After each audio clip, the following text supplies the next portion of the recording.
Mike Gardner. Brian Crowell, Taylor Transport. How you, sir? Just want to learn a little bit about your NRC quick swap unit here. We bought it just for ourselves. We do use it for ourselves. We got about 250 trucks now. Yeah. Our biggest thing is Georgia. We were always going out west. And it got to be, we're having dealership problems, so we bought our own wrecker tow truck to do our own. It's an NRC. The reason we chose NRC is because a good friend of ours is a dealer for them in the town that we live in. This is the second unit we have. Very, very happy, no complaints. Love everything about it. We bought one with an axle now because I was having weight issues with the first one. This fixed my problem. It's 35 ton. Tow 80,000. Got a winch on it for just simple recovery. It's not a rotator. It's not a wrecker. It's just a tow truck. It's what we need. So now in Georgia, you got to split the units up, correct? You can't tow. We can in Georgia. I've got an annual permit. You know, I'm sure you can get them in Florida too. It's an emergency tow permit. It's good for 135,000, 135 foot in length. And it used to be just to the next closest facility, but now it's an annual permit anywhere you want to go in the state of Georgia. So, but outside the state, I either have to buy that same permit or break the unit up like you're talking about. Yes. Oh, nice. And most of the time with what we do, it is broken unit. The truck's broke in South Carolina or South Dakota or wherever it is.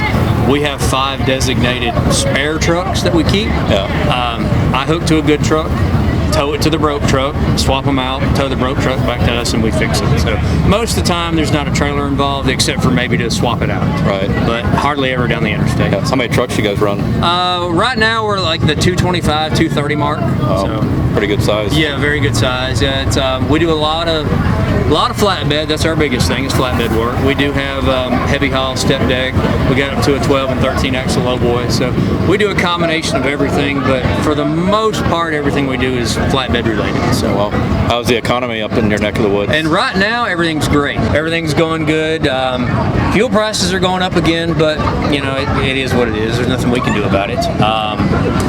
But we're extremely busy. We got 225 trucks. We can probably use another 100 and keep them busy. Wow. But driver issues. You know, you just can't find good help anymore. Yeah. So what are you guys doing? I know we're kind of running the same situation. What are you doing to maintain, keep drivers and attract new drivers? The thing we're doing with that is to try to keep nice equipment, newer, nicer equipment. You know, of course, we offer insurance and benefits, but we pay. You have an option as far as you can either pay mileage or pay percentage, and that's up to the driver. So you can either work as much as you want or as little as you work, which is depending on your money situation.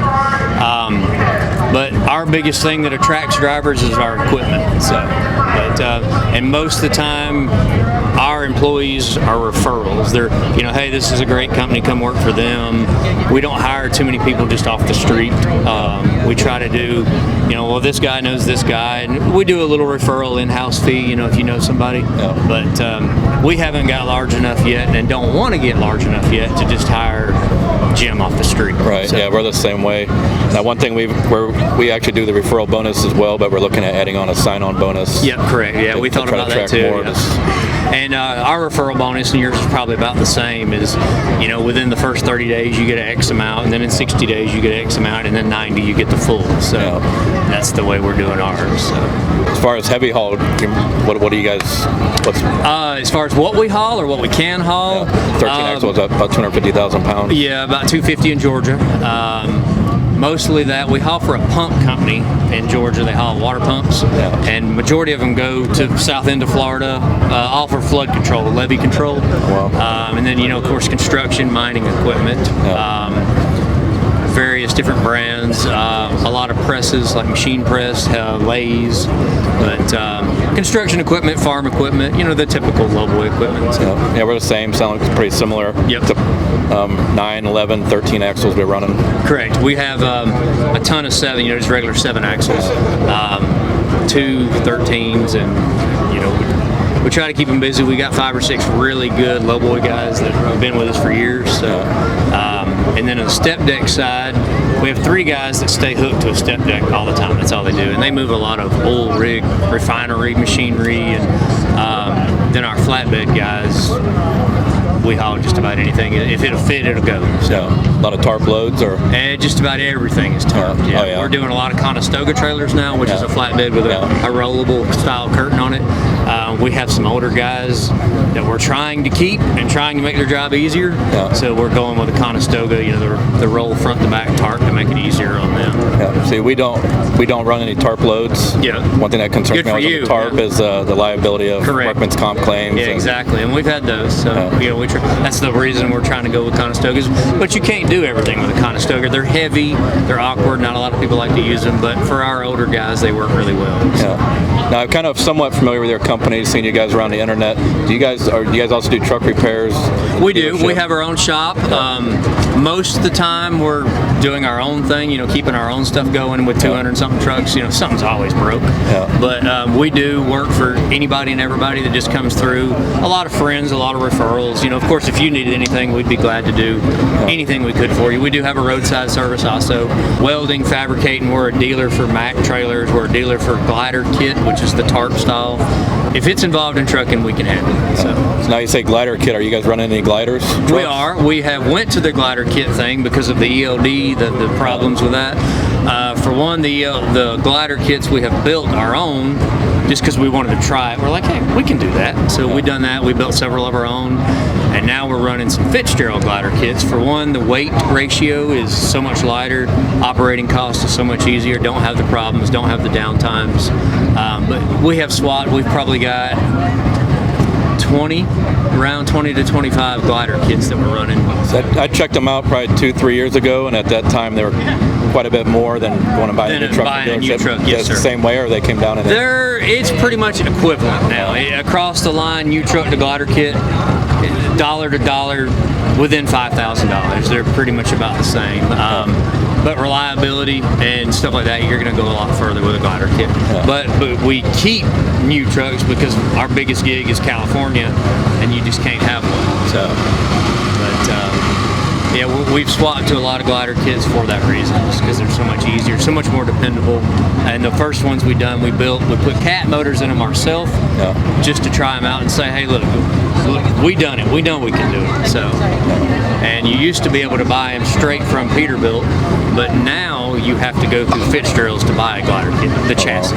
So, and what we've done on ours, we took older trucks and took 2 and 3 trucks to make one truck. Yeah.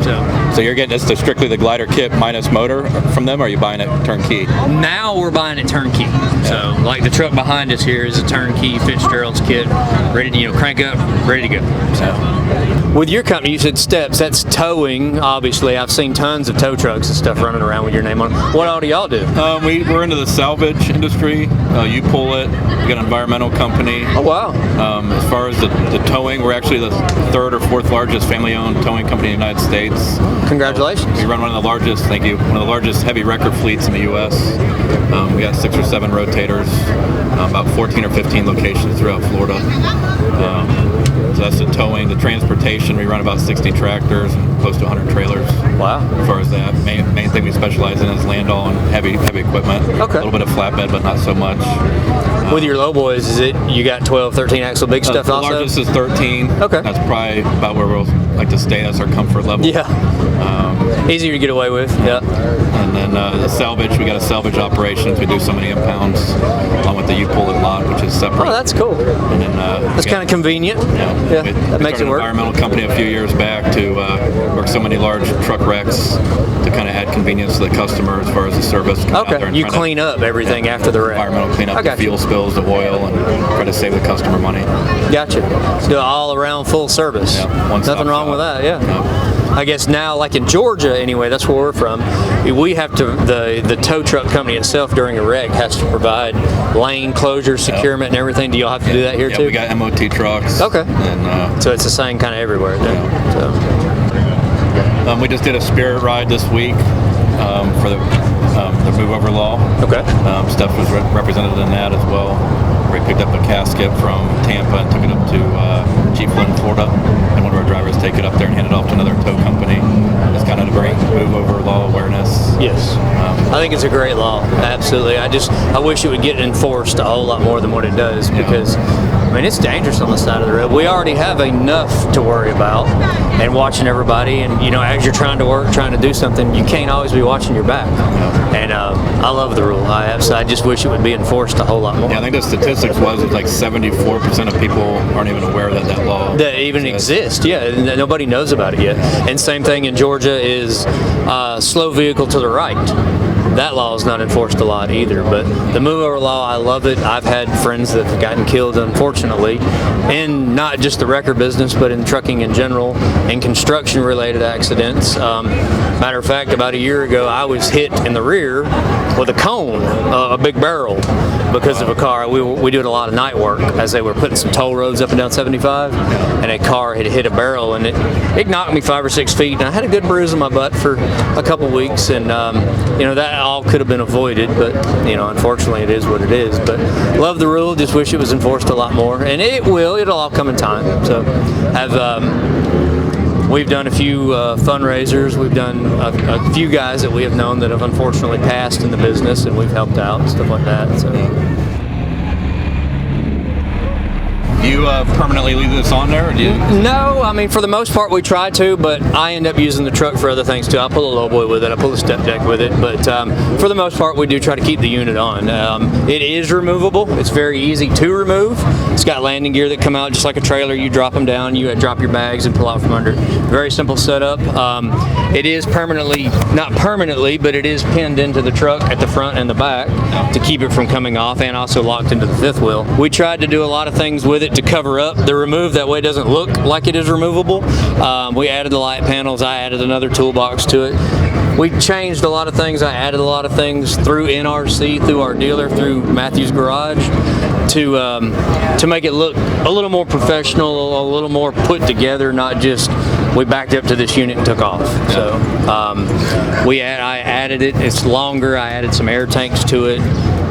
To where I can actually use impacts and tools and stuff like that. Added a winch system to it, so it is removable. We try not to remove it because the whole reason for the truck is to have it, but it can be removed, yes sir. So.